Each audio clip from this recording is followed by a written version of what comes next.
أعوذ بالله من الشيطان الرجيم بسم الله الرحمن الرحیم. عزیزان من،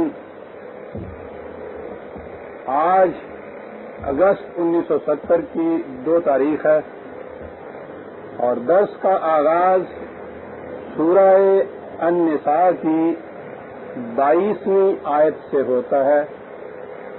4/22.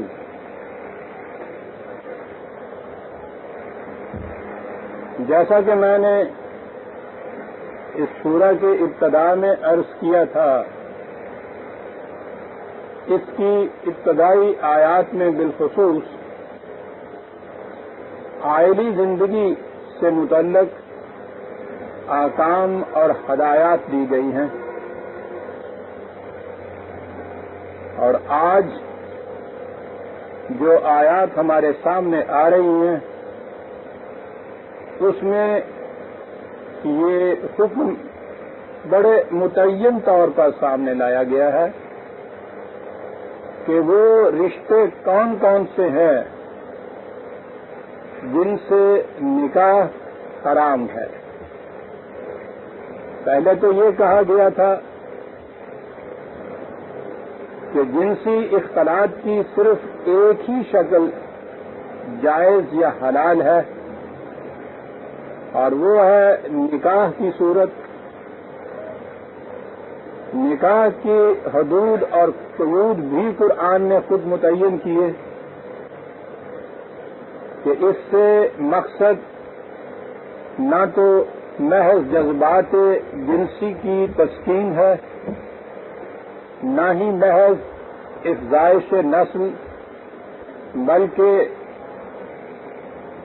میاں اور بیوی ایک دوسرے کے زوج ہوتے ہیں، اور زوج کے معنی ہوتا ہے کہ ایک ان میں سے دوسرے کی تکمیل ذات کا ذریعہ بنتا ہے. اسی لیے اس نے کہا تھا کہ تزویج کے لیے یعنی زوج بننے کے لیے مقدم چیز یہ دیکھنے کی ہے کہ فکر اور نظر کی ہم آہنگی ہو، خیالات اور معتقدات کی یک رنگی ہو، قلب اور دماغ کی موانست ہو،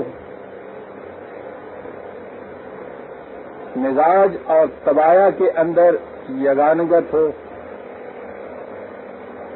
اس سے جو رشتہ استوار ہوگا، قرآن نے کہا کہ اس سے باہمی مودت، سکینت اور رحمت پیدا ہوگی. اور جب میاں بیوی میں یہ کیفیت ہوگی تو ان کی اولاد کی پرورش اور تربیت بھی اسی ماحول میں ہوگی، اور اس طرح سے یہ گھر اس دنیا میں جنتی معاشرے کا نمونہ پیش کرے گا.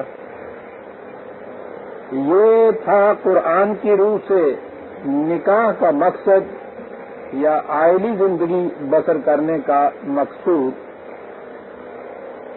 پھر اس نے یہ بتایا تھا کہ اتنی حفاظتی تدابیر کے باوجود ہو سکتا ہے کہ ایسے حالات پیدا ہو جائیں کہ میاں بیوی میں مناقشت ہو،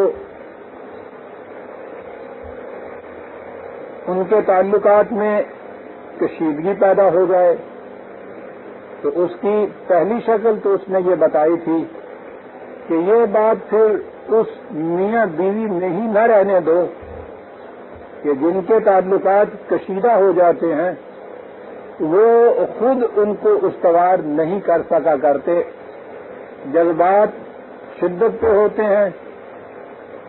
اس لیے ضروری ہے کوئی تیسری پارٹی، کوئی ثالث جو معاملات کو غیر جانبدارانہ حیثیت سے دیکھ سکے، آبجیکٹولی ان کا مطالعہ کر سکے، انہیں آگے بڑھنا چاہیے اور انہیں کوشش کرنی چاہیے کہ ان میں مصالحت ہو جائے، لیکن اگر کبھی شکل ایسی پیدا ہو کہ نباہ کی کوئی صورت باقی نہ رہے تو بجائے اس کے کہ اس ان جوڑے کو زبردستی باندھ کر رکھا جائے، نے کہا کہ نہایت حسن کارانہ انداز سے پھر علیحدہ ہو جانا چاہیے۔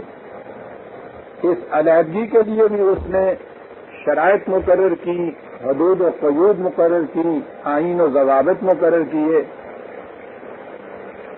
عائلی زندگی یا گھر کی زندگی قرآن کریم کے نزدیک اسے اتنی اہمیت حاصل ہے کہ اس نے زندگی کے کسی گوشے کے متعلق بھی قوانین اور احکام اتنی تفصیل اور تبیین سے کسی اور چیز کے متعلق نہیں دیے جتنے عائلی زندگی کے متعلق دیے ہیں۔ بات ہے بھی ٹھیک، معاشرہ جسے ہم کہتے ہیں یہ گھروں ہی کی حاصل جمع کا نام ہوتا ہے۔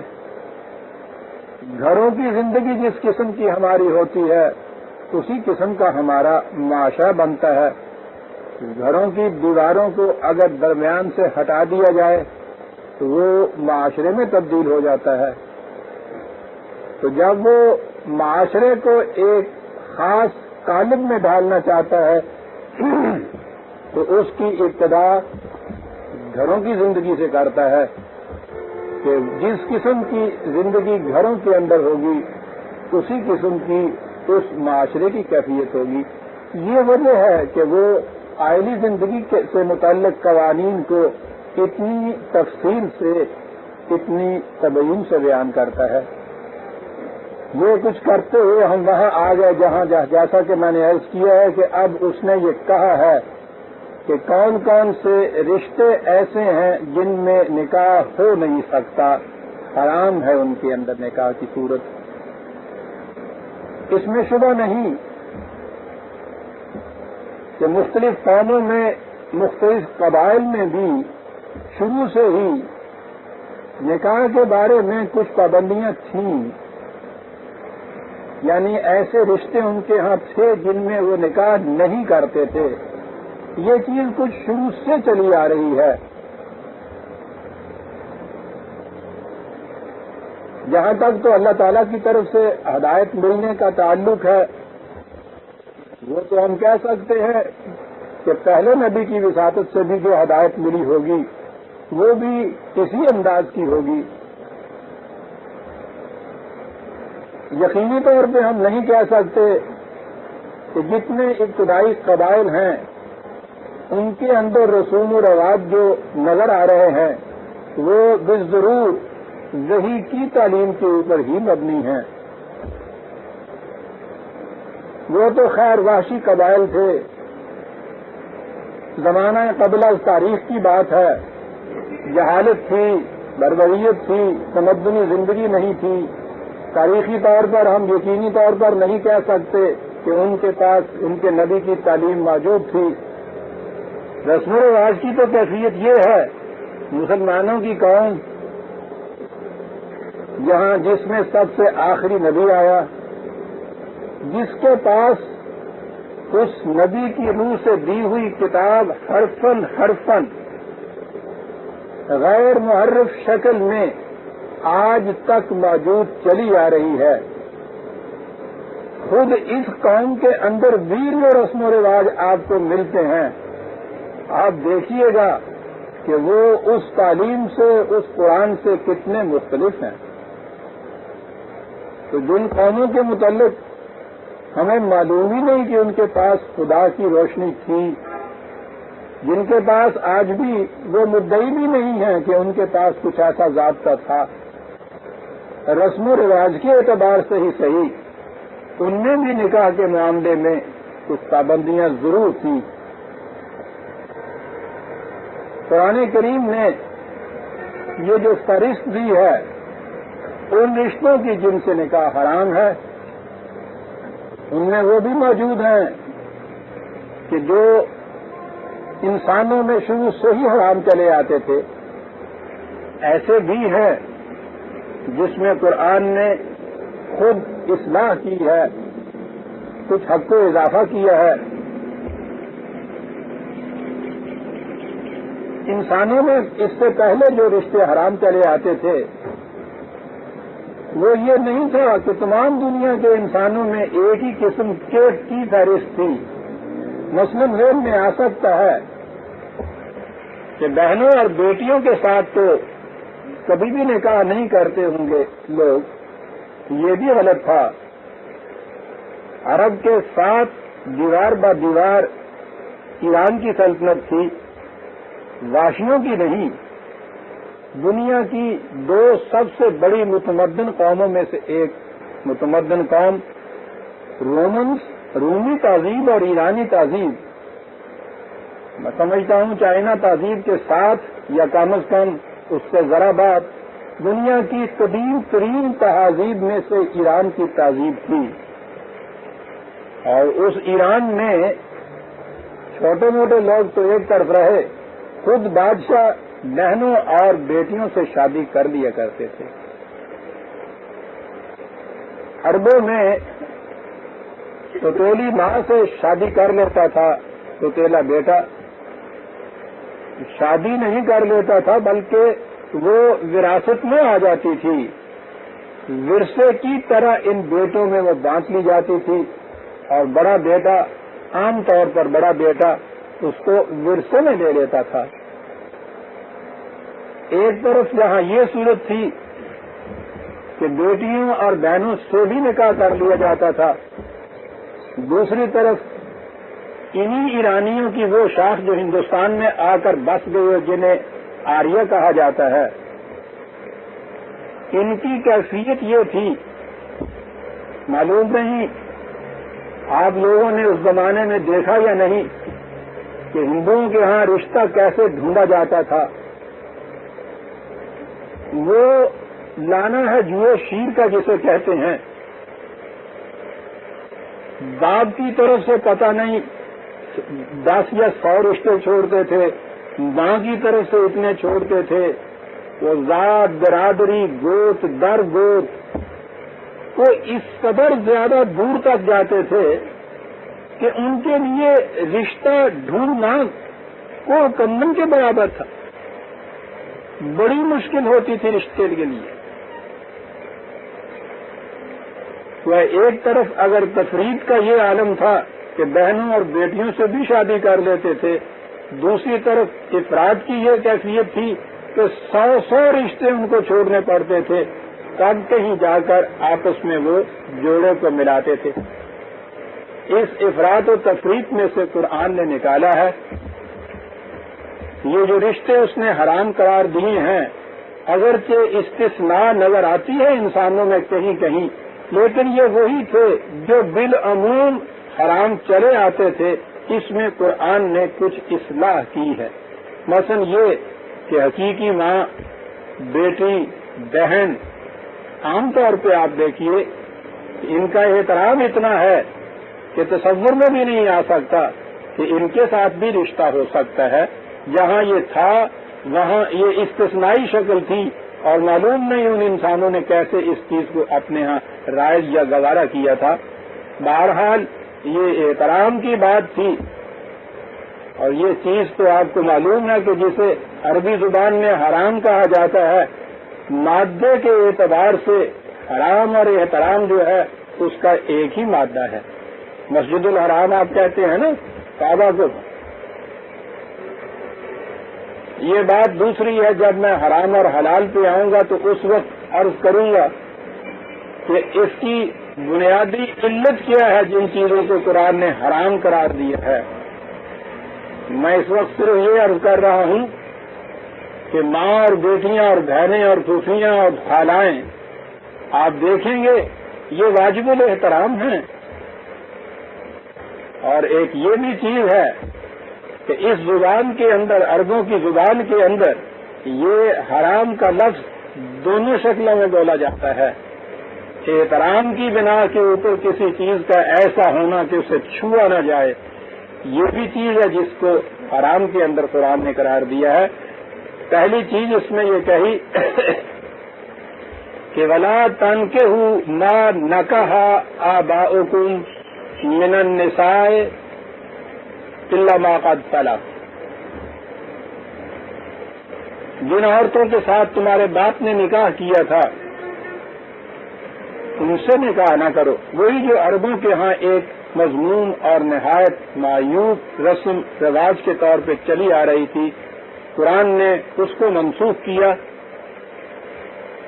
دیکھیے الفاظ کی روح سے ماں کو کس طرح سے الگ کیا ہے ستولی ماں سے. ما نکح آباؤکم، جن عورتوں سے تمہارے باپ نے شادی کی ہو، امہات آگے آ جاتی. الا ما قد سلف، جو کچھ پہلے ہو گیا وہ تو ہو گیا، وہ اس ہدایت سے پہلے تھا، تمہیں معلوم نہیں تھا، اپنے رسم و رواج کی بنا پر یہ کرتے تھے، لیکن آج اس چیز کو اب آئندہ اس چیز کو تم ختم کر دو. تو الا ما قد سلف سے واضح ہے کہ پہلے ایسا وہاں ہوتا تھا. اور پھر یہ جو چیز ہے الا ما قد سلف، یہ یہاں ہی نہیں آیا، اور مقامات میں بھی آیا ہے. اس سے عدل یا قانون کی ایک بنیادی چیز سامنے آتی ہے، اور وہ یہ کہ قانون بننے سے پہلے جو اس قسم کے افعال کا ارتکاب ہو چکا ہو وہ قابل گرفت نہیں ہوتے، قانون بننے کے بعد وہ قابل گرفت ہونے چاہیے. قانون کو اس معنی میں ریٹروسپیکٹو ایفیکٹ نہیں دیا جا سکتا کہ اس سے پیشتر بھی اگر اس قسم کا کوئی جرم کسی سے سرزد ہو گیا ہو تو اس قانون کی روح سے اسے قابل گرفت سمجھا جائے. وہ پہلے کی بات ہے الا ما قد سلف. تو آپ دیکھیے چھوٹی سی بات میں قرآن کتنی بڑی اصولی بات کہہ جاتا ہے کہ جو پہلے ہو گیا وہ تو ہو گیا، تمہاری جہالت تھی اس وقت یہ قانون نہیں تھا، آئندہ کے لیے ایسا نہیں کرنا چاہیے. انہ کان فاحشۃ ومقتا وساء سبیلا. آپ کو معلوم ہے جیسا میں عرض کیا کرتا ہوں کہ قرآن نے کہا کہ ہم نے کتاب اور حکمت نازل کی. کتاب تو قانون کو کہتے ہیں اور حکمت اس قانون کی غرض و غایت ہوتی ہے. کیوں ایسا کہا جا رہا ہے؟ اور ضمن میں عرض کر دوں کہ ہمارے ہاں جو قانون کا عام طور پر احترام نہیں ہوتا اس کی ایک بنیادی وجہ یہ بھی ہے کہ قانون نافذ کرنے والے اس کی حکمت سے لوگوں کو آگاہ نہیں کرتے. اگر اس کی غرض و غایت سمجھا دی جائے، اگر یہ بتا دیا جائے کہ یہ جو پابندی عائد کی جا رہی ہے یہ تمہارے ہی فائدے کی چیز ہے، اور اتنا شد و مت سے اس کو دہرایا جائے، بتایا جائے کہ اس کی اہمیت دلوں کے اندر راسخ ہو جائے، اس سے قانون کا احترام بڑھ جاتا ہے. ایک آمر یا ڈکٹیٹر کے حکم یا فیصلہ اور ایک قانون میں فرق ہی یہ ہونا چاہیے، اور قرآن کی روح سے فرق ہی یہ ہے کہ وہ حکم دیتا ہے تو اس کی غرض و غایت نہیں بتاتا، وہ کہتا ہمارا حکم ہے ماننا ہوگا تم کو. جو ہی وہ ایسی بات کہتا ہے انسان کے دل کے اندر سے رد عمل یہ ہوتا ہے کہ مجھ سے زبردستی یہ منوایا جا رہا ہے. وہ کوشش کرتا ہے ہر ممکن کوشش کہ کسی طرح سے اس سے یا تو گریز کی راہیں نکالے، اور اگر ایسا نہ ہو تو قانون شکنی کے اوپر اتر آئے. اس کے مقابلے میں قانون وہ ہونا چاہیے کہ جس کی غرض و غایت اس طرح سے سمجھائی جائے کہ ہر شخص یہ سمجھے کہ یہ میرے فائدے کی چیز ہے ایسا کرنا. پھر آپ دیکھیں گے کہ صرف انکریجیبل رہ جائیں گے ایسے لوگ کہ جو قانون شکنی کرنا چاہیں وہی قانون شکنی کریں گے. عام طور پہ قانون شکنی جو ہے وہ بند ہو جائے گی. قرآن کتاب کے ساتھ حکمت کی وضاحت نہایت ضروری ہے، اور قرآن یہ کرتا چلا جاتا ہے، اس لیے کہ اگرچہ یہ قانون یہ احکام اس خدا کے ہیں جسے ہم قادر مطلق مانتے ہیں. عامر کا لفظ تو بعد کی ایجاد ہے، قادر مطلق تو بہت بڑی چیز ہوتی ہے جس کی قوت اور اقتدار کے اوپر کوئی پابندی کسی قسم کی نہ ہو. اس اعتبار سے تو خدا نے خود اپنے متعلق کہا ہے کہ تم سے تو تمہارے فیصلوں اور اعمال کے متعلق پوچھا جائے گا، ہم سے نہیں پوچھا جا سکتا، لیکن جس سے نہیں پوچھا جا سکتا وہ خود یہ کہتا ہے اور اس کی پوزیشن یہ ہے، اس کی بھی کیفیت یہ ہے کہ ایک حکم دیتا ہے تو اس کے ساتھ اس کی غرض و غائب سمجھاتا ہے۔ حکم یہ دیا کہ ایسا نہ کرو، کہا انہ کان فاحشۃ و مقتا و ساء سبیلا، کہا سوچو تو صحیح، غیر شعوری طور پر تم رواج کی لکیر کے اوپر چلے آ رہے تھے وہ اور بات ہے، کھڑے ہو کر سوچو تو تمہیں نظر آئے گا بڑی ہی بے حیائی کی بات تھی، بڑی ہی مذموم حرکت تھی، وساء سبیلا، کتنی بڑی بری روش تھی، کتنا بڑا برا رواج تھا، کتنی بڑی بری رسم تھی جس کے اندر تم چلے جا رہے ہو۔ سبیلا یہاں جو کہا ہے یہ روش، رسم یا رواج کا نام ہے۔ اب آگے فہرست آتی ہے، حرمت علیکم امہاتکم و بناتکم و اخواتکم و عماتکم و خالاتکم، حرام کی گئی تمہارے اوپر تمہاری مائیں، بات بالکل صاف ہے، وضاحت کی ضرورت نہیں، مائیں، تمہاری بیٹیاں، تمہاری بہنیں، تمہاری پھوپھیاں، تمہاری خالائیں، و بنات الاخ و بنات الاخت، بھائی کی بیٹیاں، بہنوں کی بیٹیاں، بھتیجیاں، بھانجیاں، و امہاتکم اللاتی ارضعناکم۔ اب ماں کی ایک اور شکل سامنے لاتے، دودھ پلانے والی، جس کا تم نے دودھ پیا ہو، تمہاری مائیں جو دودھ کے رشتے سے ماں بنے،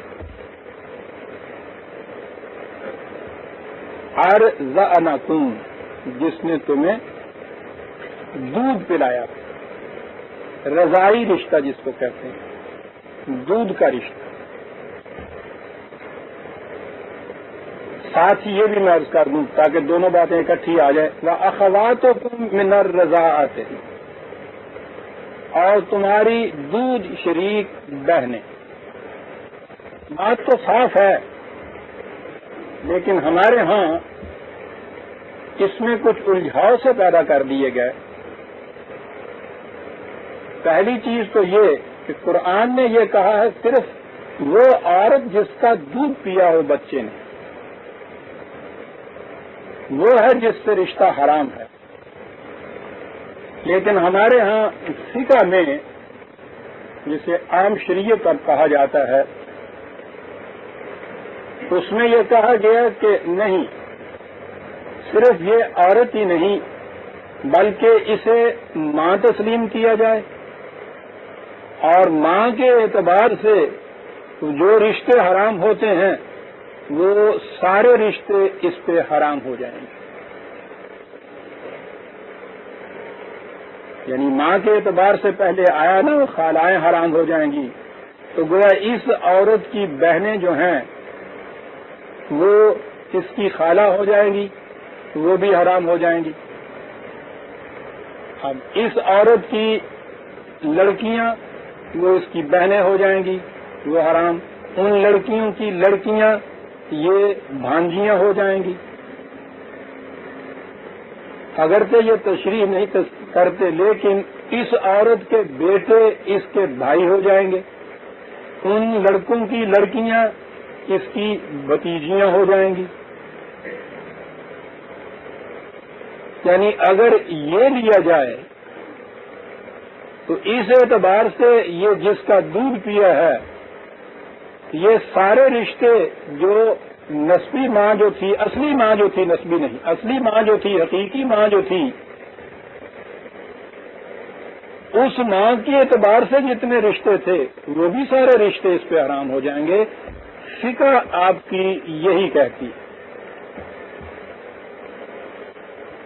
کہ اسے ماں تصور کیا جائے گا اور وہ سارے رشتے جو ماں کی جہت سے ہوتے ہیں وہ بھی حرام قرار دیے جائیں گے۔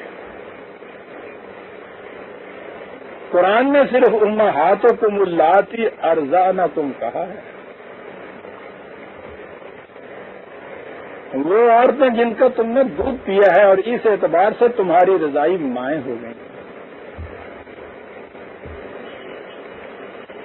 حالانکہ اس نے جب پہلے امہاتکم کو حرام کہا ہے تو پھر خالاتکم، بنات الاخ، بنات الاخت الگ الگ کہا ہے اس نے. اس ماں کی بہنیں، ماں کے بیٹے کی بیٹیاں، اس کی بیٹی کی بیٹیاں، یہ ساری چیز. لیکن یہاں قرآن نے صرف یہ کہا ہے کہ وہ عورتیں جو دودھ پلانے کی جہت سے تمہاری مائیں ہو چکی ہیں. ایک چیز. اگلی چیز ہے وہ اخواتکم من الرضاعات،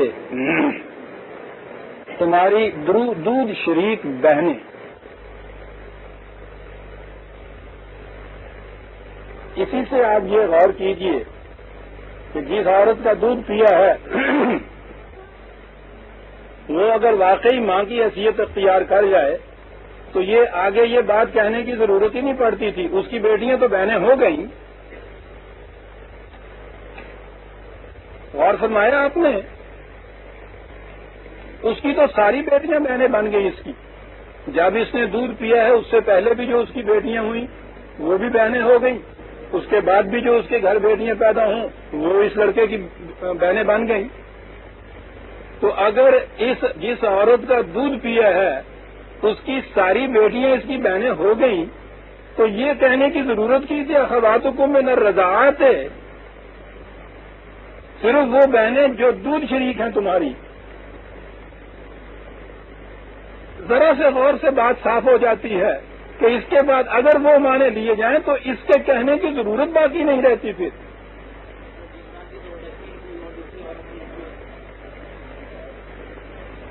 ہمارے ہاں درس میں بولا نہیں کرتے عزیزوں، جو بات پوچھنی ہو بعد میں تشریف لائیے اور وضاحت کو کیجیے گا. آپ غالباً پہلی دفعہ تشریف لائے. ہمارے ہاں آداب یہ ہے.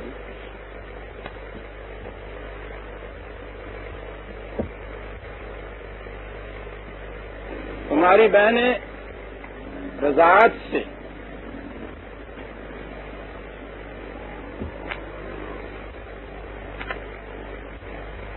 اب یہاں رضاعی بہنوں کا ذکر ہے. ہمارے ہاں کی فقہ میں جیسا میں نے عرض کیا ہے یہ جس عورت کی جس لڑکی کے رضائی بہن جو ہو کہ ایک لڑکے اور لڑکی نے ایک عورت کا دودھ پیا ہو تو وہ بہنیں بھی ان کے نزدیک حقیقی بہن کی طرح ہو جاتی ہے. جو رشتے حقیقی بہن کے پھر حرام ہوتے ہیں وہ سارے رشتے اس کی روح سے بھی حرام قرار دیے جاتے ہیں. قرآن نے اخواتکم من الرضاعات کہا ہے، پھر جیسے پہلے امہاتکم من الرضاعات سے کہا ہے اخواتکم من الرضاعات ہے، تمہاری بہنیں دودھ شریک جو ہیں. جیسا کہ میں پہلے بھی عرض کر چکا ہوں یہ جو اس قسم کی انٹرپریٹیشن ہم کہتے ہیں مفہوم قرآن کا، یہ انفرادی طور پر کسی کا حق ہے نہیں کہ قانون بنا دے اس قسم کا. نہ مجھے، نہ زید، بکر، عمر کو، نہ آج نہ اس سے پہلے کسی کو یہ حق حاصل ہے. یہ قانون کی چیز ہے اور قانون کے لیے صرف اسلامی مملکت کو یہ حق حاصل ہے کہ وہ ان اصولوں کے مطابق جو قانون بنائے اس کو قوم پر نافذ کرے اور وہ جو بنائے ہوئے قوانین ہوں گے انہیں قانون شریعت کہا جائے گا. اصول اپنے مقام کے اوپر غیر متبدل رہیں گے قرآن کے ہمیشہ کے لیے. ان اصولوں کی روشنی میں جو فرعی قوانین یا بائی لاز یا ان کی انٹرپریٹیشن کے ماتحت تعین کیا جائے گا ضابطوں کو، یہ اسلامی حکومت یہ کرے گی اور وہی وقتاً فوقتاً اس کا جائزہ لیتی رہے گی کہ فلاں قانون کے اندر کسی ترمیم کی ضرورت ہے، فلاں میں اضافے کی ضرورت ہے، فلاں میں استثناء کی ضرورت ہے. وہ یہ چیز کرتی رہے گی. کسی فرد کو اس کا حق حاصل نہیں ہے. اسلامی حکومت خلافت راشدہ کے بعد باقی نہ رہی، پھر وہ مسلمانوں کی حکومتیں ہو گئیں، بادشاہوں نے ریاست سے متعلق امور سنبھال لیے، اور یوں سیاست اور مذہب الگ الگ ہو گئے۔ حکومت نے سیاست سے متعلق، تمدن سے متعلق قوانین سنبھال لیے، اور مذہبی پیشوائیت کی تحویل میں جنہیں آپ پرسنل لاز کہتے ہیں وہ دے دیے گئے۔ وہ دن تھا جب دین ختم ہو گیا اور اس کی جگہ مذہب نے لے لی۔ دین میں یہ سنویت شرک ہے، وہاں پرائیویٹ لاز، پرسنل لاز اور پبلک لاز میں کوئی تفریق نہیں ہے، نہ ہی وہاں دو الگ الگ اتھارٹیز ہیں کہ سیاست کے معاملات کے اندر حکومت کا اختیار ہوگا، اور اس قسم کے امور جنہیں مذہبی یا شخصی کہا جاتا ہے وہ مذہبی پیشواؤں کے اختیار میں ہوں گے۔ اسلامی حکومت میں مذہبی پیشوائیت کا وجود ہی نہیں ہوتا، وہاں صرف حکومت ہوتی ہے، مملکت ہوتی ہے۔ وہاں کی تو کیفیت یہ ہوتی ہے کہ گورنر مسجد میں آ کر نماز پڑھاتا ہے، امام وہ ہوتا ہے، خلیفہ جمعے کا خطبہ دیتا ہے اور وہی نماز پڑھاتا ہے، اور چیزیں تو ایک طرف رہی، وہاں تو ان کے لیے بھی دو چیزیں نہیں ہیں۔ اور یہ الگ الگ امام وغیرہ جو آپ دیکھ رہے ہیں، یہ کوئی چیز اسلامی نہیں ہے، یہ مذہب کی سطح کے اوپر آپ کے ہاں ہوا ہے۔ وہاں پھر یہ چیز پیدا ہوئی کہ حکومت یا سلطنت ان امور میں دخل نہیں دیتی تھی، یہ انفرادی طور پر اس کے متعلق پھر فتوے دیے جاتے تھے، اس سے ایک فقہ مرتب ہوتی تھی، اور پھر ان میں سے امت میں سے کوئی اس فقہ کو مانتا تھا، کوئی اس فقہ کو مانتا تھا، کوئی اس مفتی کے فتووں کو صحیح سمجھتا تھا، کوئی دوسروں کو سمجھتا تھا۔ اس طرح سے آپ کے ہاں یہ فرقے پیدا ہوئے، اور ان فرقوں کی یہ صورت اب پیدا ہوئی کہ انہی بائی لاز کے ماتحت یہ فرقے بنے، اور وہ اتنے پکے، مضبوط اور محکم ہیں کہ اب فرقوں کا توڑنا کہتے ہیں ناممکن ہو گیا، اور جب فرقوں کا توڑنا ناممکن ہے عزیزان من، تو اس صورت میں اسلام کی ایجاد ناممکن ہے۔ قرآن نے کہا ہے وَلَا تَكُونُوا مِنَ الْمُشْرِكِينَ مِنَ الَّذِينَ فَرَّقُوا دِينَهُمْ وَكَانُوا شِيَعًا كُلُّ حِزْبٍ بِمَا لَدَيْهِمْ فَرِحُونَ 30/31 30/31۔ مسلمانوں، ایک خدا کو ماننے کے بعد پھر مشرکین میں سے نہ ہو جانا۔ خیال پیدا ہوتا تھا کہ ایک خدا کو ماننے والا مشرک کیسے ہو جائے گا؟ کیا ہم بتوں کو پوجنے لگ جائیں گے؟ کہا نہیں، صرف بتوں کو پوجنا ہی شرک نہیں ہے، اور تمہیں ہم بتائیں شرک کیا ہے۔ کہا ان میں سے نہ ہو جانا کہ جنہوں نے اپنے دین میں فرقے پیدا کر لیے، خود بھی ایک گروہ بن کے بیٹھ گئے، اور پھر ذہنیت اس کے بعد یہ ہو جاتی ہے فرقہ پرستی میں کہ ہر فرقہ یہ سمجھتا ہے کہ میں حق کے اوپر ہوں اور دوسرے سب باطل کے اوپر۔ نبی اکرم صلی اللہ علیہ وسلم سے فرما دیا گیا کہ ان الذین فرقوا دینہم لست منہم شیء، جو لوگ اپنے دین میں فرقے پیدا کر لیں، اے رسول تیرا ان سے کوئی واسطہ نہیں۔ جہاں تک خوراک پرستی کا تعلق ہے مشرک، جہاں تک رسول کی طرف نسبت کا تعلق ہے قرآن نے کہا تیرا کوئی واسطہ نہیں۔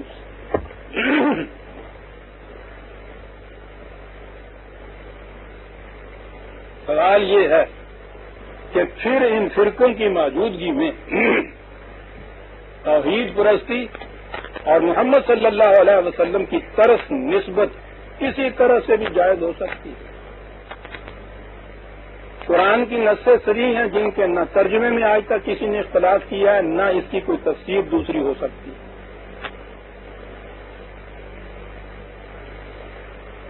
لیکن آپ نے کہیں خطبوں میں، وعظوں میں، مسجدوں میں کسی جگہ ان آیات کو نہیں سنا ہوگا۔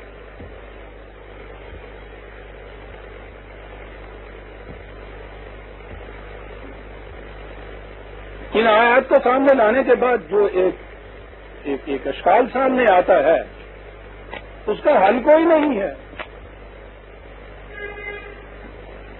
ستون مرد کی طرح ریت میں آپ سر دے کے بیٹھ جائیے اور کہہ دیجئے کہ حقائق جو ہے وہ ختم ہو گیا، حل ہو گیا۔ اس طرح سے حقائق تو حل نہیں ہوتے۔ کیا کریں گے آپ قرآن کی ان آیات؟ اور جیسا کہ میں نے عرض کیا ہے، اس کی وجہ یہ ہوئی، جب تک اسلامی حکومت قائم تھی سوال ہی نہیں تھا کسی فرقے کے بننے کا۔ یہ تو جب سنویت آپ کے یہاں پیدا ہوئی ہے، یہ احکام شریعت یا فقہ جو ہے آپ نے انفرادی بنا دی،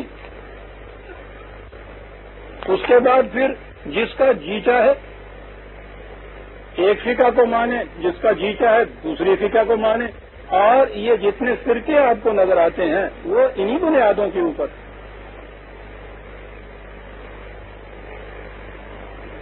یہ گوسالے کی محبت کتنی دلوں کی گہرائیوں میں ہمارے اتر چکی ہے، اس کا اندازہ اس سے لگائیے کہ 1962 میں جو یہاں آئین بنا تھا، اس آئین میں فرقہ بندی کے لیے گنجائش نہیں رکھی گئی۔ 1956 کے آئین میں یہ چیز موجود تھی، 1962 کے آئین میں یہ چیز نہیں تھی۔ بڑی خوش آئند علامت تھی، اگرچہ سارا آئین قرآنی یا اسلامی نہیں تھا، لیکن بہرحال جو چیز بھی اسلام سے قریب لانے کی تھی وہ تو علامت خوش آئند تھی اس کے اندر۔ آپ کو معلوم ہے اس کے بعد کیا ہوا تھا؟ کہ دین کے اجارہ داروں کی طرف سے ایک ایجیٹیشن کی گئی اس کے خلاف کہ آئین کے اندر فرقوں کی گنجائش نہیں رکھی گئی۔ یہ اسلامی ہو کیسے سکتا ہے؟ اور پھر اس ایجیٹیشن کے بعد جب تک اس آئین میں ترمیم کرا کے فرقوں کی شک نہیں داخل کی گئی، اس وقت تک چین سے نہیں سوئے۔ جب یہ شک آ گئی تو پھر کہا الحمدللہ اب آئین اسلامی ہو گیا۔ اس میں اب یہ چیز ہے کہ قوانین تو کتاب و سنت کے مطابق بنیں گے، لیکن ہر فرقے کو حق حاصل ہوگا کہ وہ شخصی قوانین کے متعلق اپنی فقہ کے مطابق قانون کتاب و سنت کی تشریح کر لے۔ وہ جو گرہیں پڑی چلی آ رہی ہیں ان کو اور کس دیا گیا تھا۔ پہلے تو وہ انفرادی چیز تھی، اب فرقوں کو آئینی سند حاصل ہو گئی۔ اب فرقہ بندی کے خلاف کہنا آئین کے خلاف تھا۔ آگے آئین وہ تو چلا نہیں، ورنہ اگر قانون اس کے مطابق بنتا تو فرقہ بندی کے خلاف کہنا پھر جو تھا قانوناً جرم ہو جاتا۔ میں عرض یہ کر رہا تھا کہ یہ چیز کہ یہ جو کہا گیا ہے تمہاری مائیں جو دودھ کی بنا پہ مائیں بنتی ہیں، صرف ان عورتوں سے رشتہ حرام ہے یا حقیقی ماؤں کی طرح جن اور رشتوں کے متعلق بھی حرمت آتی ہے وہ بھی حرام ہے؟ وہ بہنیں جو دودھ شریک ہیں، صرف وہ لڑکی حرام ہوگی جس نے اس لڑکے کے ساتھ مل کے اکٹھے دودھ پیا ہے اس عورت کا، یا اس عورت کی ساری لڑکیاں جو ہیں وہ بھی حرام ہوں گی، حقیقی بہنیں اس کی بنیں گی اور ان کی بھی آگے اولاد بھانجیاں بن جائیں گی، جیسے میں نے عرض کیا وہ بھی حرام ہو جائیں گی۔ یہ وہ چیز ہے جس کے متعلق اسلامی حکومت قانون بنائے گی، وہ بتائے گی کہ یہ کیا چیز۔ پھر آگے دودھ پیا ہو، اب آگے چلی صاحب اس کی تفصیل، کتنا دودھ پیا ہو۔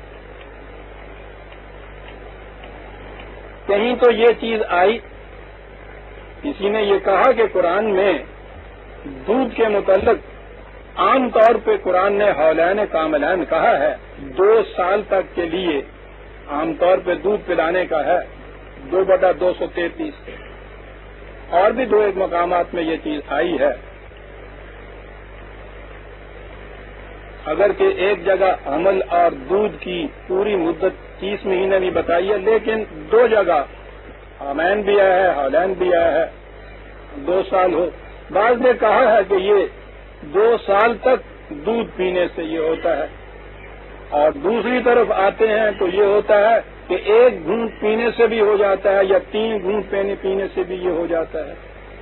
بعض نے کہا ہے کہ نہیں، بھوک کے عالم میں جس طرح سے پرورش ہوتی ہے ویسے اضطراری طور پر یوں ہی اگر کسی نے کوئی 1 گھونٹ پلا دیا تو اس سے یہ نہیں ہوتا. یہ خود اتنا فرق ہے ایک دوسرے کی فقہ کی انٹرپریٹیشن میں. یہ سارے جتنے فرق چلے آ رہے ہیں ان کے اوپر کوئی چین بجبین نہیں ہوتا. اگر آج کوئی ان کی کوئی اور ایسی انٹرپریٹیشن دیتا ہے جو ان سے الگ ہے اس کے پیچھے سارے پڑ جائیں گے. کیوں جی؟ کہ یہ بدعت ہے. بدعت قرآن کے خلاف نہیں، بدعت رسول اللہ صلی اللہ علیہ وسلم کے خلاف نہیں، بلکہ یہ جو پہلے سے فیصلے چلے آ رہے ہیں انہوں نے اپنے طور پہ انٹرپریٹیشن اس دی، لیکن اس کے بعد تو آپ کے ہاں اس انٹرپریٹیشن کا دروازہ ہی بند ہو گیا، جسے کہتے ہیں نا اجتہاد کا دروازہ بند ہو گیا. اسے اجتہاد کہتے تھے. جدوجہد سے، کوشش سے، غور و فکر سے یہ دیکھنا کہ اس اصول کے ماتحت کس قسم کا ایک بائی لا بن سکتا ہے، یہ بڑی خوش آئند چیز تھی. اسی سے فکری صلاحیتیں نشو و نما پاتی ہیں، اسی سے قومیں آگے بڑھتی ہیں، اسی سے تمدن و تہذیب پروان چڑھتے ہیں، اسی سے زمانے کے تقاضے کے مطابق قومیں چل سکتی ہیں. آپ کے ہاں یہ دروازے بند ہو گئے. اب اگر کوئی ایک ایسی بات کہی جائے جو پہلے کسی نے نہیں کہی، یہی چیز اس کو کنڈیم کر دینے کے لیے کافی ہے کہ کیا پہلے میں سے بھی کبھی کسی نے ایسی بات کہی؟ یعنی فکر کے، غور کے، تدبر کے جتنے احکام قرآن میں آئے ہیں، تم کیوں فکر نہیں کرتے، کیوں غور نہیں کرتے، کیوں تدبر سے کام نہیں لیتے، وہ سارے کے سارے پہلے دور تک تھے. اس کے بعد اب قرآن آگے جو ہمارے لیے ہے وہ تلاوت کا ثواب یا مردوں کو ثواب پہنچانے کے لیے غور و فکر کی راہیں امت کے اوپر مسدود ہو چکی ہوئی. میں نے عرض کیا ہے کہ یہ چیز انفرادی ہے نہیں. مذہب انفرادی ہوتا ہے، دین اجتماعی ہوتا ہے. دین میں کسی کو یہ حق حاصل نہیں ہوتا کہ اپنے طور پر جو انٹرپریٹیشن چاہے وہ اپنے طور پہ اس کے اوپر چلے. یہ تو بات ہی غلط ہوتی ہے. دین نہیں اس کو نظام مملکت کہیے. اس میں تو اتنا بھی حق نہیں ہوتا کہ مملکت اگر کہتی ہے کیپ ٹو دی لیفٹ، بائیں طرف چلو، تو وہ اپنے طور پہ کہے کہ نہیں صاحب میں تو دائیں طرف چلوں گا، مجھے اس میں بڑی آسانی ملتی ہے، سہولت حاصل ہوتی ہے، راستہ جلدی کٹتا ہے. اس کو حق نہیں دیا جا سکتا. چھوٹی سی چھوٹی چیز میں بھی انفرادی حق نہیں دیا جا سکتا.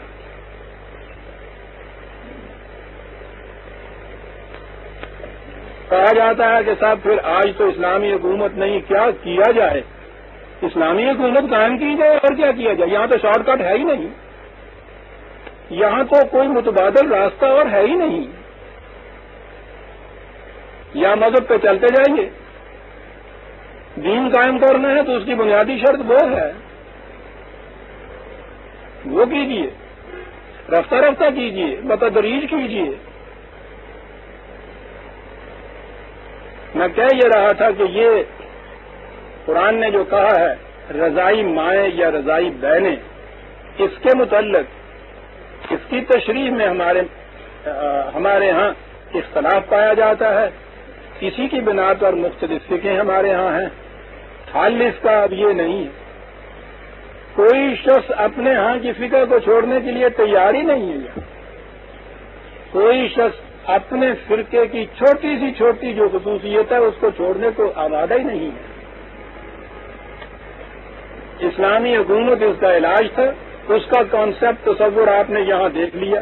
مذہب پرست طبقے نے یہ کہا کہ شخصی معاملات میں اسلامی حکومت کو بھی دخل دینے کا حق حاصل نہیں ہے صاحب. یعنی وہ حکومت پھر اسلامی بنے گی آپ کے ہاں جس میں یہ سنویت اور ڈوئلزم اسی طرح سے قائم رہے گی جیسی آپ کے یہاں چلی آ رہی ہے اور فرقوں کے پر کانسٹیٹیوشنل اور آئینی مہر لگ جائے گی، اس کا نام اسلامی حکومت ہوگا. اسلامی حکومت یہ کرے گی. یہاں تک ہم آ گئے. جن عورتوں کا دودھ پیا ہو اور دودھ شریک بہنیں، وَأُمَّهَاتُ نِسَائِكُمْ بیویوں کی مائیں، وَرَبَائِبُكُمُ اللَّاتِي فِي حُجُورِكُم مِّن نِّسَائِكُمُ اللَّاتِي دَخَلْتُم بِهِنَّ فَإِن لَّمْ تَكُونُوا دَخَلْتُم بِهِنَّ فَلَا جُنَاحَ عَلَيْكُمْ. بیوہ عورت سے شادی کی، اس کی ایک لڑکی ہے پہلے خاوند سے، جس سے جو نکاح کیا اور نکاح کے بعد جسے خلوت کہتے ہیں وہ بھی ہوا. یہ جو لڑکی ہے اس نے تمہارے گھر میں پرورش پائی. اب دیکھیے کہ اس کے ساتھ ویسے کسی قسم کا کوئی تعلق نہیں، اس لڑکی کے ساتھ اس مرد کا کوئی رشتہ نہیں ہے، لیکن گھر میں یہ آئی ہے، یہ اب باپ کی سی حیثیت تصور میں اس کے آ گئی، یہ بھی بیٹی کی حیثیت سے گھر کے اندر رہے گی. کہاں تک قرآن جاتا ہے عزیزان مان، اسے بھی حرام قرار دے.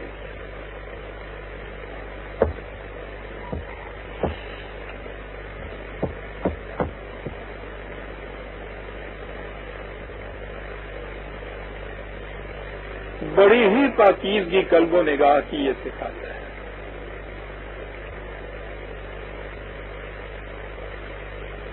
دودھ پیا ہے ماں ہو گئی، دودھ کی میں شریک ہے ایک بچی، اکٹھا دودھ پیا ہے بہن ہو گئی. کسی کی لڑکی گھر میں آئی، پرورش پا رہی ہے، بیٹی ہو گئی.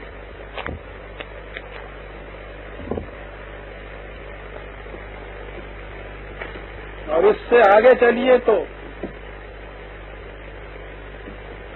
جب تک کسی ایک عورت سے شادی نہیں ہوتی، ساری دنیا کی عورتیں جہاں تک عصمت کا تعلق ہے اس کے نزدیک مائیں بیٹیاں اور بہنیں ہیں. وہ تو جس کے ساتھ قرآن نے کہا ہے کہ رشتہ حلال ہے، جب اسے اس طرح سے نکاح کے رشتے میں ازدواجی حیثیت سے لائے گا، وہ ایک تو اس کے لیے حلال ہو جائے گی، یہ باقی پھر حرام کی حرام رہیں گی اس کے لیے.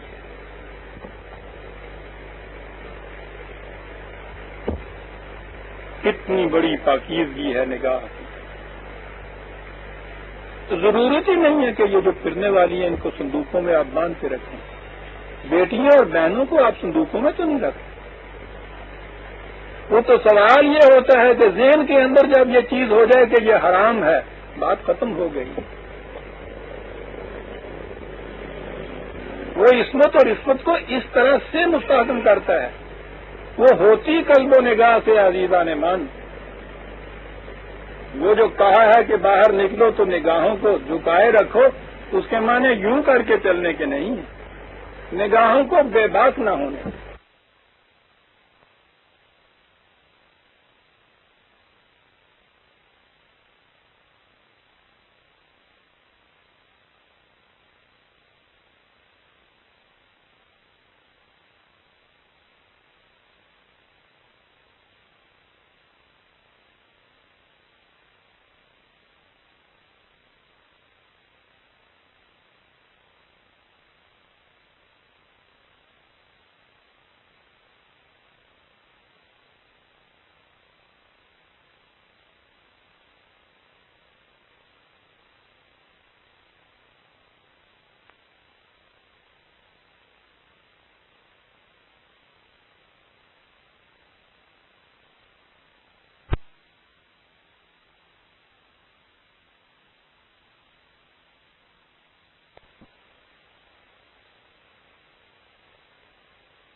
کر کے چلنے کے نہیں، نگاہوں کو بے باک نہ ہونے.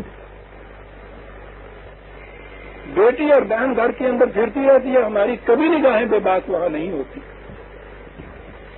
یہ کیوں ہوتا ہے کہ باہر نکلو تو ہم سائے کی بیٹی جو ہے اس کی طرف نگاہ اٹھا کے جو آپ دیکھتے ہیں وہ ویسی نگاہ کیوں نہیں ہوتی جیسی اپنی بیٹی کے متعلق تمہاری نگاہ؟ اگر ان دونوں میں فرق آ گیا ہے تو تمہاری عصمت باقی نہیں رہی ہے. عصمت قلب و نگاہ کی پاکیزگی کا نام ہے. آخر میں جہاں آپ جاتے ہیں وہ تو حیوانیت کی چیز ہے. انسانیت کے لیول کے اوپر عصمت قلب و نگاہ کی پاکیزگی کا نام ہے. وہ تو گھر کے اندر بھی یہ لڑکی جو آتی ہے جس نے آ کے اس کو ابا کہہ دیا ہے وہ اس کی بیٹی ہوگی.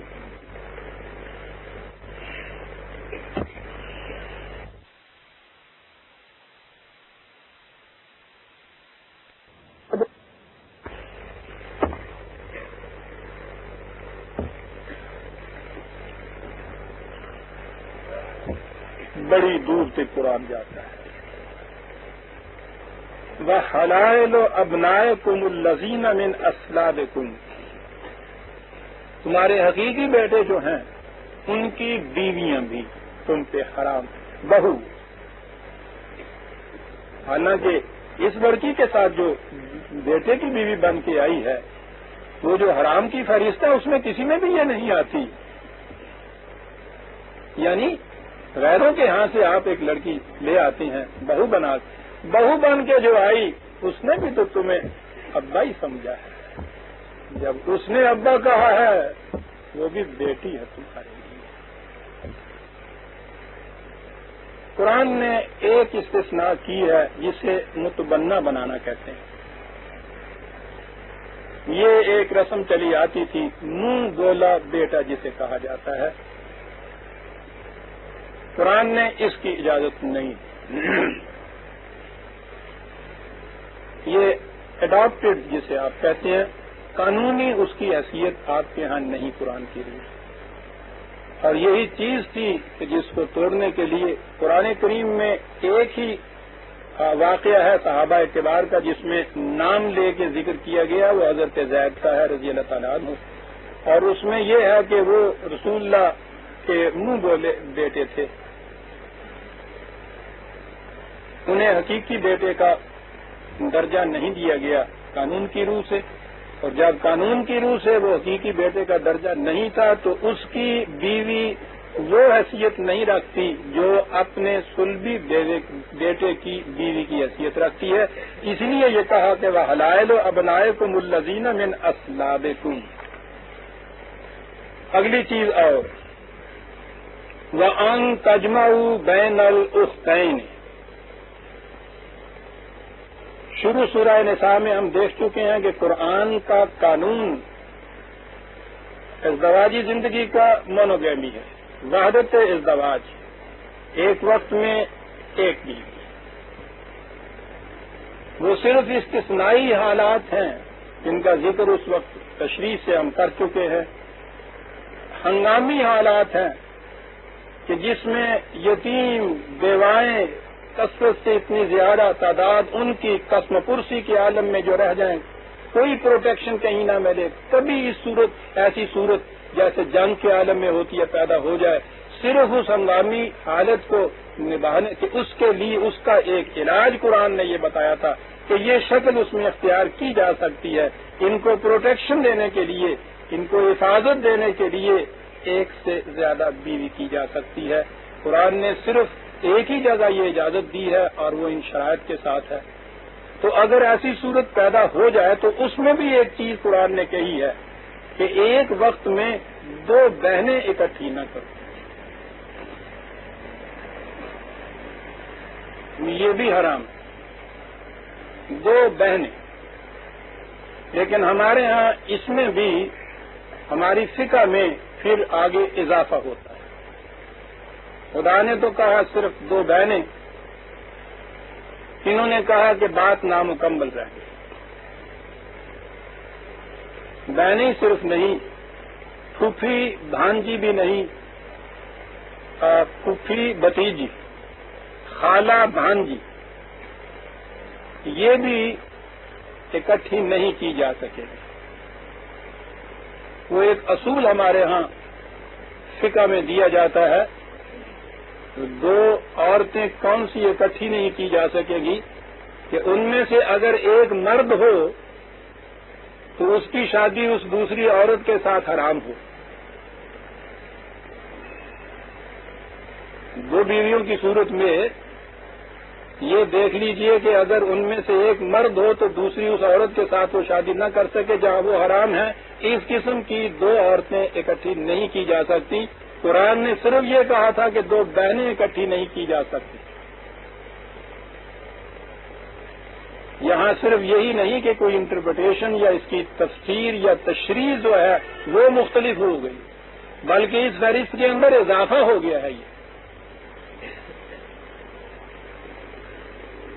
وہ اتنے سے یہ چیز قانون جو تھا یہ نامکمل تھا، اس میں اضافہ ہو گیا ہے یہ چیز. پھر میں عرض کر دوں کہ اسلامی حکومت اگر ہوگی، کوئی خاص ہنگامی حالات ایسے پیدا ہو گئے ہیں اس میں وہ اس قسم کے قوانین رائج کر سکتی ہے کہ عام حالات میں ایک چیز کی اجازت ہے اس پہ کوئی پابندی عائد کر دے.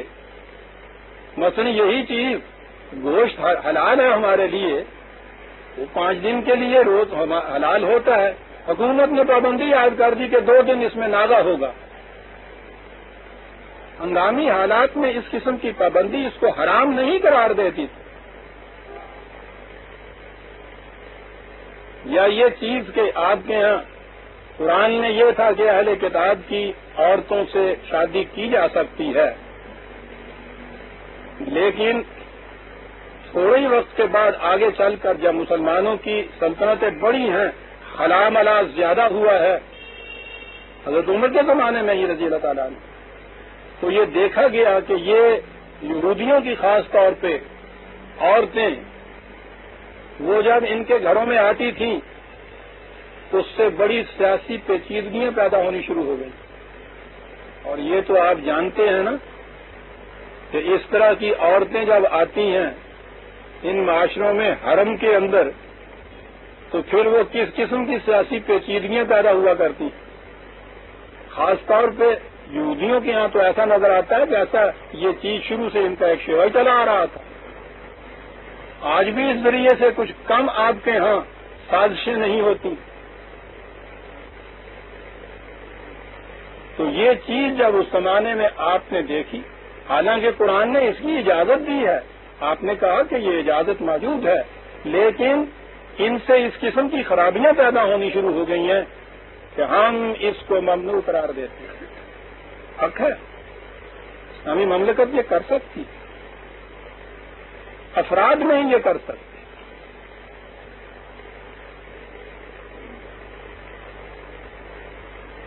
یہ فرق سامنے رکھا جائے تو یہ پیچیدگیاں ساری حل ہوتی چلی جاتی. ہاں جی، وَأَن تَجْمَعُوا بَيْنَ الْأُخْتَيْنِ إِلَّا مَا قَدْ سَلَفَ، پھر یہاں آ گیا. پہلے جو بات ہو گئی وہ ہو گئی. اس سے بھی یہ نظر آتا ہے کہ پہلے ان لوگوں کے ہاں یہ رواج تھا. جب بھی کہنے کی ضرورت پڑی کہ جو پہلے ہو گیا وہ ہو گیا.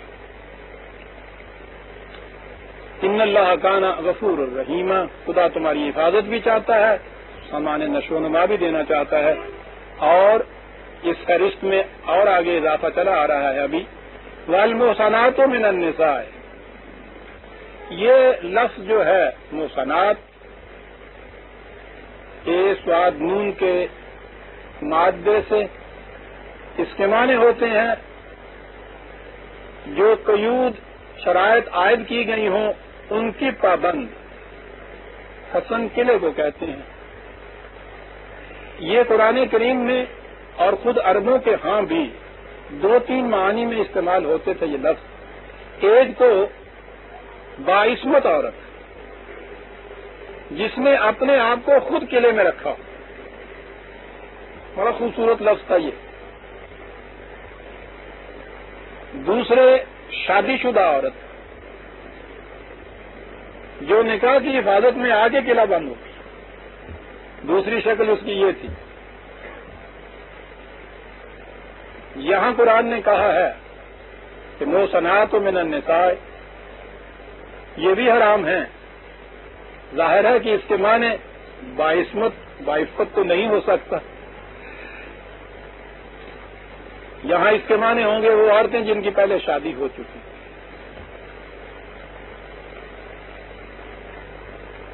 اب اس میں کہا الا ما ملکت ایمانکم. ما ملکت ایمانکم کی تشریح بہت دفعہ آ چکی ہے، جن کے مالک تمہارے دائیں ہاتھ ہوئے ہوں. یہ ایک اصطلاح ہے، ایک ٹرم ہے، عربوں کے یہاں رائج تھی. مختصراً عرض کر دوں کہ کسی کی ماتحتی میں کام کرنے والے وہ بھی اس میں آتے تھے. خود بیویوں کے لیے بھی یہ لفظ استعمال وہ کرتے تھے جو ان کے لیے قید نکاح میں آ کے ملک میں آ گئیں، اور غلاموں اور لونڈیوں کے لیے تو عام طور پہ یہ لفظ ہوتا تھا استعمال. اب یہاں یہ ہے شادی شدہ عورتیں وجود ان کے الا ما ملکت ایمانکم، اس میں وہ لونڈیاں بھی شامل ہو سکتی ہیں. جیسا میں نے عرض کیا تھا کہ یہ سارے لونڈیوں کے متعلق احکام ان لونڈیوں کے سلسلے میں ہیں جو اس زمانے میں عرب معاشرے میں موجود تھی. ظہور اسلام کے وقت عربوں کے گھروں کے تھی اندر، غلام باہر کام کرتے تھے. جنگ میں گرفتار عورتوں کو لونڈیاں بنایا جاتا تھا. قرآن کریم نے جنگ کے قیدیوں کے متعلق تصریحی حکم دے کے کہ انہیں چھوڑنا ہوگا، خواہ فدیہ لے کر خواہ احسان کے طور پر. کوئی تیسری شکل جنگ کے قیدیوں کی جائز نہیں ہے اسلام میں. یہاں سے اس نے غلاموں اور لونڈیوں کے دروازے آئندہ کے لیے ہمیشہ کے لیے بند کر دیے. جو موجود تھی اس زمانے کی، ان لوگوں کے گھروں میں بھی تھی، کاروبار میں بھی یہ لوگ ہوتے تھے، ان کو آہستہ آہستہ اس نے ان خاندانوں کا جزو بنایا یا آزاد کرتا چلا گیا. جو ان کے گھروں کے اندر تھی انہیں اس نے بیویوں کا درجہ دے دیا، ان کی اولاد کو اولاد کا درجہ دے دیا، جزو بنا لیا. یہ ہیں وہ لونڈیاں جو اس سے پیشتر ان کے ہاں آ چکی ہوئی تھی. ان میں سے شادی شدہ بھی ہوں گی، یعنی پہلے جن کی شادی ہوئی ہو وہ جنگ میں گرفتار ہو کر آ جائے. اب دیکھیے قرآن کہاں تک جاتا ہے کہ جب کہا گیا کہ شادی شدہ عورت جو ہے وہ حرام ہے تو اس میں یہ بھی آ سکتی تھی، لیکن کہا کہ یہ جو پہلے ہو چکا ہے اس قسم کی آ گئی ہیں نہیں. ایک اور بھی استثناء قرآن نے کی ہے شادی شدہ کی، وہ ہے 60/10 میں، 60/10 میں. ہجرت کے بعد ایسی عورتیں مکے میں رہ گئیں جو اسلام لے آئی تھیں اور ان کے خاوند اسلام نہیں لائے تھے.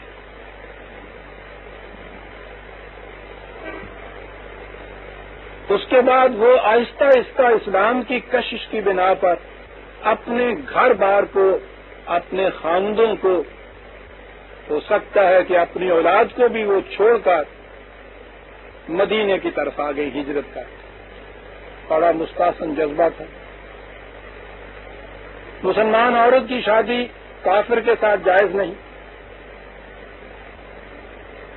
یہ اس انداز سے یہاں آئیں. اب ان کو اگر زبردستی واپس بھیجا جاتا ہے تو بڑا ظلم ہے. انہیں یہاں رکھ لیا گیا. اب یہ وہ ہیں کہ جن کی شادی پہلے ہو چکی ہوئی ہے، جسے آپ قانونی طلاق کہیں گے، وہ تو انہوں نے حاصل نہیں کی ان سے. ان کے لیے خاص طور پہ وہ 60/10 کے اندر یہ حکم آیا کہ یہ ایک استثنائی شکل ہے. ان عورتوں کی شادی یہاں کے مردوں سے ہو سکتی ہے، لیکن قرآن کا عدل ملاحظہ فرمائیے. حالات یہ ہے کہ وہ کفار ہیں جن کے ساتھ جنگ ہوتی رہتی ہے. اب یہ مدینے والوں اتنے کھلے ہوئے دشمن ہیں. عورتیں وہ ہیں جن کا نکاح اسلامی احکام کی روح سے ان کے ساتھ ہو نہیں سکتا. وہ جذبہ اسلام کی بنا پر وہاں سے ان کو چھوڑ کے، سب کچھ اپنا چھوڑ کے یہاں آ گئی ہیں. یہاں ان کو پناہ دی گئی ہے. قرآن نے یہ کہا ہے کہ ان کو یہاں رہنے دو، زبردستی واپس نہ بھیجو، لیکن انہوں نے جو کچھ ان کے نکاح کے اوپر خرچ کیا تھا وہ ان کو واپس بھیج دو. کہاں لے جاتا ہے یہ شخص؟ کیا چیزیں پیدا کرتا ہے انسان کے اندر.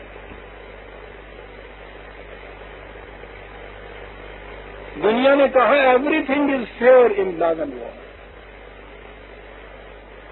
یہاں یہ کیفیت ہے کہ جن کے ساتھ جنگ ہو رہی ہے ان حالات میں وہ آ رہی ہیں، ان کے طرف عورتیں، ان کے متعلق یہ کہا جا رہا ہے کہ ٹھیک ہے یہ نہیں جانا چاہتی، وہاں ان کی شادی بھی نہیں ان سے ساتھ ہو سکتی، رکھ لو، لیکن انہوں نے جو اس کے اوپر خرچ کیا ہے وہ واپس نہیں دیا۔ اور اس سے بھی آگے وہ قرآن کی آیت سامنے میرے آ گئی کہ جن کے ساتھ تمہاری جنگ ہے، مخالفت ہے، مناقشت ہے، ان کا کوئی آدمی اگر کسی طرح سے ادھر ادھر سے بھولا بھٹکا یا ویسے ہی دشمنوں کا ستایا ہوا تمہارے ہاں آ جائے اور کہے مجھے پناہ دو، اسے پناہ دو، مہمان کی طرح رکھو، قرآن کی تعلیم اس کے سامنے پیش کرو، بتاؤ کہ ہم تو یہ کہتے ہیں بھائی ہمارے متعلق غلط طور پہ گناہ ہو رہا ہے، ہمارا اسلام تو وہ ہے، اس کے سامنے رکھو، پھر اس کے بعد اس سے پوچھو کہ تم کیا چاہتے ہو۔ اگر وہ کہے کہ میں اپنے گھر واپس جانا چاہتا ہوں، اپنوں کے ہاں جو تمہارے دشمن ہیں وہاں واپس جانا چاہتا ہوں، تو اپنی حد تک اس کو اپنی حفاظت میں پہنچا کے آؤ اس کے گھر کی طرف، اس لیے کہ فرق اختلاف تو تم سے دین کا ہے، انسانی حیثیت سے تو وہ حقوق رکھتا ہے جو انسان کو حاصل ہونے چاہیے، اپنی حفاظت میں اپنی سرحد تک پہنچانا۔ میں کہہ یہ رہا تھا کہ یہ ان عورتوں کے متعلق ہے کہ جو مدینے سے یوں آ گئی تھیں اور ان کے متعلق یہ کہا کہ یہ ٹھیک ہے یہ تو رہ جائیں گی، یا وہ لونڈیاں جن کے پہلے خامند تھے اور ان کے متعلق کہا کہ ان کے وہاں کے جو خامند ہیں ان کو وہ روپیہ بھیج دو جو کچھ انہوں نے خرچ کیا تھا، کتاب اللہ ہے علیکم، یوں ہی نہ مذاق سمجھ لینا، قانون ہے خدا کا تمہارے لیے۔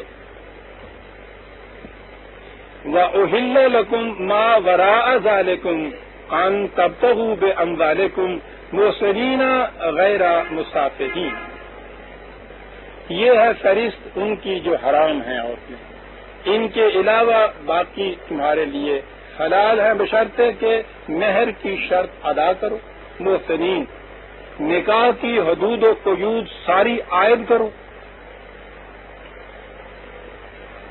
غور فرمائیے جو باقی حلال ہیں ان کے متعلق یہ ہے، محسنین یہ حدود قیود عائد کرتے ہوئے یہ حدود و قیود کیا ہیں، تفصیل تو دوسرے مقامات میں دی نا، یہاں ایک لفظ ہے عزیزان من، محسنین کافی تھا، یوں ان نکاح کی قید نکاح میں لائے ہوئے، نکاح کی پابندیوں میں لا کر یوں حلال ہے تمہارے لیے۔ آگے ہے غیر مصافحین، صفحہ کہتے ہیں پانی کو یا خون کو، کسی بہنے والی چیز کو یوں بہا دینا، غور طلب ہے یہ چیز، نکاح کی شرائط و حدود کے ساتھ، مادہ تقلید کو بہانے کے لیے نہیں۔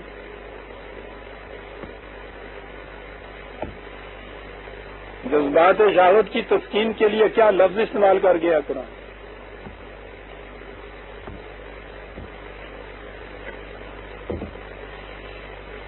نکاح کے بعد بھی ایک شرط ہے یہاں یہ عائد ہوئی غیر مصافحین، محسنین غیر مصافحین،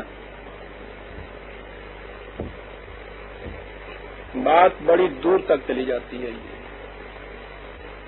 کہا تھا نا کہ مقصد اصل جو تھا تزویج کا اور نکاح کا وہ تو ایک جنتی انداز کا گھر قائم کرنا ہے، افزائش نسل جو ہے یہ ایک ضمنی چیز ہے، اور اتنی سی چیز جو حیوان اور انسان دونوں میں مشترک ہے۔ افزائش نسل تو سب حیوان کرتے ہیں، فطرت کا تقاضا ہے۔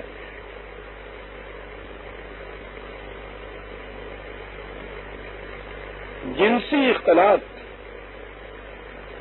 کہا یہی مقصود نہیں ہے، اس یہ ایک سیکنڈری چیز ہے، یہ بھی ہو، اصل مقصد تو نکاح کا وہ تھا کہ باہمی رفاقت کی زندگی، تزویج کی زندگی، گاڑی کے دو پہیے، یوں کاروان انسانیت کو آگے لے جانے کا ایک پروگرام، اس کو ذہن میں رکھو۔ یہی مقصد نہیں ہے اس سے، غیر مصافحین کہ جنسی خواہشات کی تسکین کرتے چلے جائیں۔ بڑی حکمت اور غایت اور فلسفہ بیان کیا جاتا ہے صاحب۔ یورپ میں جا کے بھی ہمارے ہاں کے اب جدید مفسرین کہتے ہیں ہم ان کو قائل کار آتے ہیں 4 بیویاں کرنے کی۔ قائل کیسے کار آتے ہیں؟ کہتے ہیں بتاؤ تمہارے ہاں جب ایک میاں بیوی ہوتا ہے تو اس کے بعد پھر وہ آرام کاریاں کرتا پھرتا ہے نا، چریاں کرتا پھرتا ہے، تو وہ حرام کاری کو روکنے کا ایک ہی طریقہ تھا کہ اس سے اس طریقے سے حلال کاری کراتے چلے جائیں۔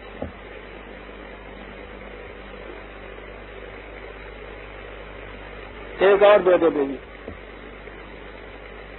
اس کے باوجود وہ کہتا ہے کہ نہیں صاحب 2 دوں اور دے دو، چل تو بیٹا کہاں جاتا ہے۔ سوچئے صرف یہ مقصد ہو، قائل وہاں کرایا جاتا ہے اس نرس کو یہ کہہ کے کہ ایک بیوی کے تجربے سے تم نے دیکھ لیا نا، بات پتہ نہیں آگے اس نے کی نہیں یا یہاں ہی آدھی بات کہی گئی، ورنہ اس نے تو یہ پوچھا ہوتا کہ حضرت صاحب آپ کی کتنی بیویاں ہیں؟ تو یہ کہنے والا جو تھا اس کی تو ایک بیوی تھی، وہ کہتے نا ایک، تو پھر وہ پوچھتی کہ جی یہ باقی جو ہیں پھر آپ بھی وہی کچھ کرتے ہیں جو یہ یورپ والے کرتے پھرتے ہیں۔ ضرورت تو یہی ہے، اور اگر آپ اس کے باوجود اپنے آپ کو یہ ضبط رکھ سکتے ہیں تو پھر دوسرے انسان کیوں نہیں رکھ سکتے؟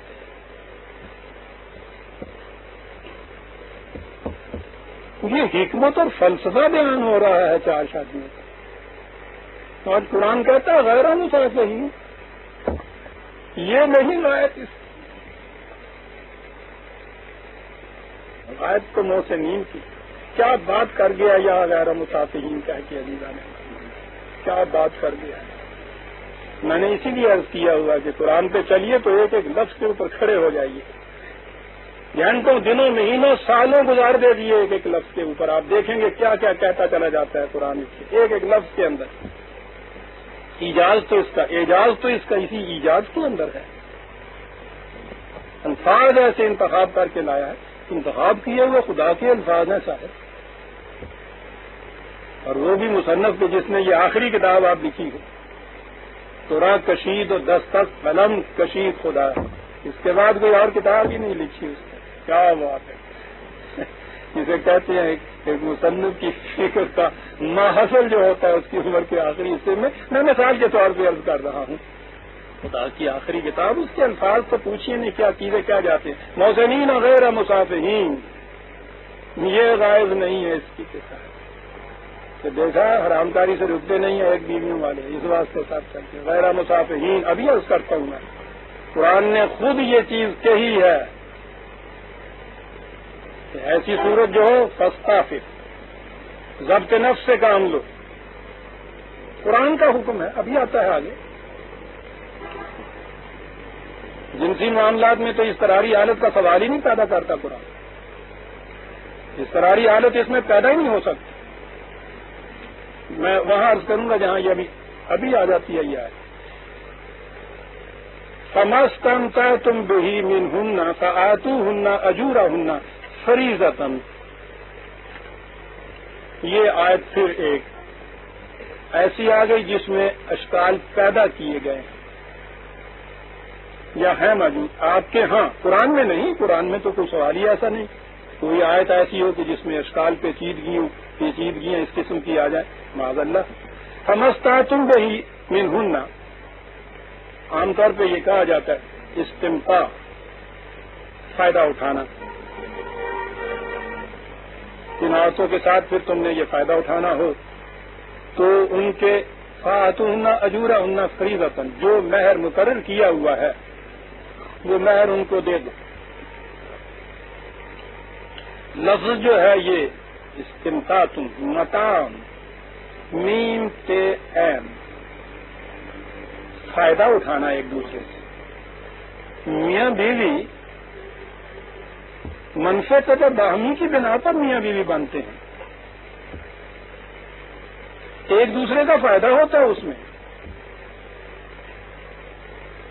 منفعت ہوتی ہے اس میں.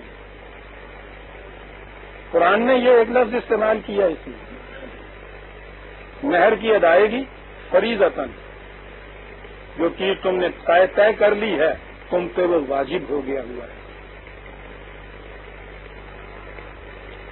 یہاں سے ایک لفظ ہمارے ہاں آتا ہے متع، جسے کہتے ہیں، میم کے عین اور اس کے ساتھ متعتن کے لیے متع. یہ ہمارے ہاں کے دو فرقوں میں ایک بڑی امتیازی سی حد فاصل سی ہے. شیعہ حضرات کے ہاں متع جائز ہے، سنی حضرات اسے جائز قرار نہیں دیتے. متع کے معنی ہوتے ہیں کسی عورت کے ساتھ جنسی اختلاط مدت کے تعین کے ساتھ، ایک وقت کے لیے بھی ہو سکتا ہے، وہ ایک دن کے لیے بھی ہو سکتا ہے، وہ ہفتے بھر کے لیے ہو سکتا ہے، مہینے بھر کے لیے ہو سکتا ہے، یہ طے کر کے، اور اس کے ساتھ پیسے طے کر لیے جاتے ہیں. میری بیٹیاں اور بہنیں، اور معاف رکھیں بات آ جاتی ہے تو وہ ذکر کرنا پڑتا ہے، میری مجبوری ہے، مخلوط مجبہ ہوتا ہے. یہ جنسی اختلاط اس طرح سے، اب اس کے بعد یعنی اس کے لیے پہلی چیز یہی کافی ہوتی ہے کہ وقت مقرر کر لیا، مدت متعین کر لی جائے اور اس کی اجرت متعین کر لی جائے. اس مدت کے بعد پھر طلاق کی ضرورت نہیں ہوتی. یہ عورت اس مرد کی وراثت میں بھی حصہ نہیں پاتی جیسے بیوی حصہ پاتی ہے. اگر اس کے ہاں اولاد ہو جائے اس سے تو اس کی پرورش کی ذمہ داری بھی اس مرد کے اوپر نہیں ہوتی جیسی باپ پہ ہوتی ہے. یہ چیزیں ہیں متع کے اندر،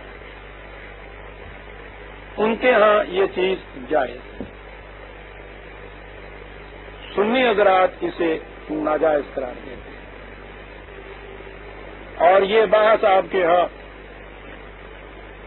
اگر 1400 سال نہیں کہنا چاہتے تو کم از کم 1000 سال سے تو چلی آتی ہے سر. مٹ ہی نہیں سکتی. یہ جو لفظ سمجھتا تمتا تم، اس سے بھی وہ حضرات اس سے سند لاتے ہیں. یہ متع کا لفظ میں نے عرض کیا ہے نا کہ یہی آپ لفظ کے اوپر غور کریں گے تو نظر آ جائے گا میم سے عین مادہ جو ہے آپس میں ان کی یہ بحث چلی آتی ہے.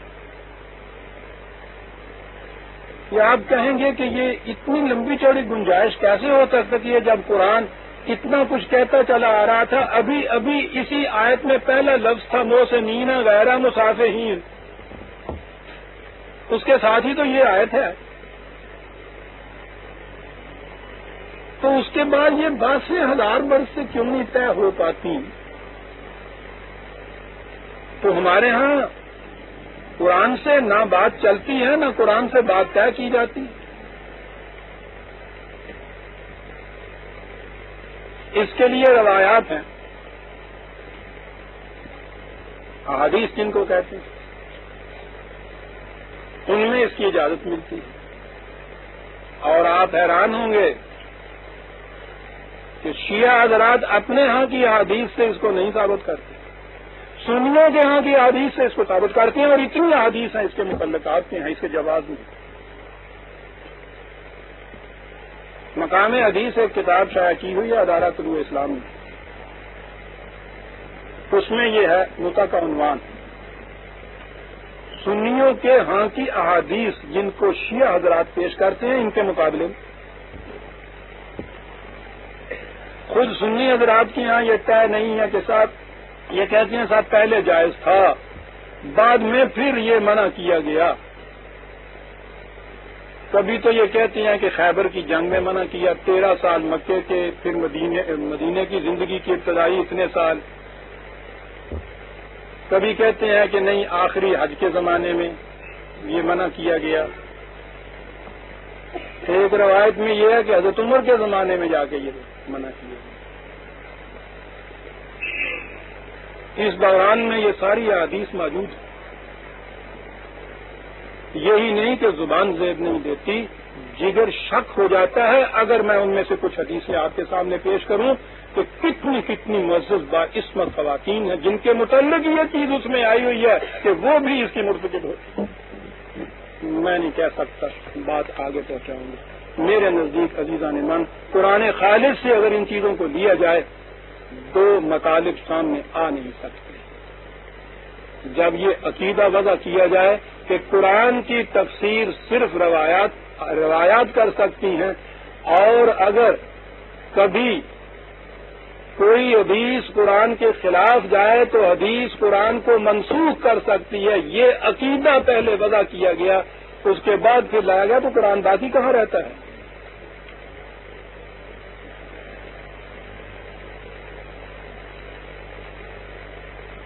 لہذا قرآن نے کہا یہاں یہی تو یہ چیز اب میاں بیوی بنتے ہو منفعت خیش کی چیز ہے. مہر طے کیا گیا ہے، میں نے عرض کیا تھا مہر وہ تحفہ ہے جو مرد اپنی محبت اور رفاقت کے جذبے کے اظہار کے لیے بیوی کے پیش کرتا ہے. اسے کہا گیا ہے کہ یہ دینے کی چیز ہے، دیا کرو، مذاق کی چیز نہیں ہے، رواج کی بات نہیں ہے کہ میں دی 1.25 لاکھ روپیہ. انہوں نے کیا چھوڑ دیا پترا 1.25 لاکھ روپیہ تو تیرا سارا محلہ دے دیے، پانی کٹھا ہونا تو کہنے لگا دینا کیوں نہ آگا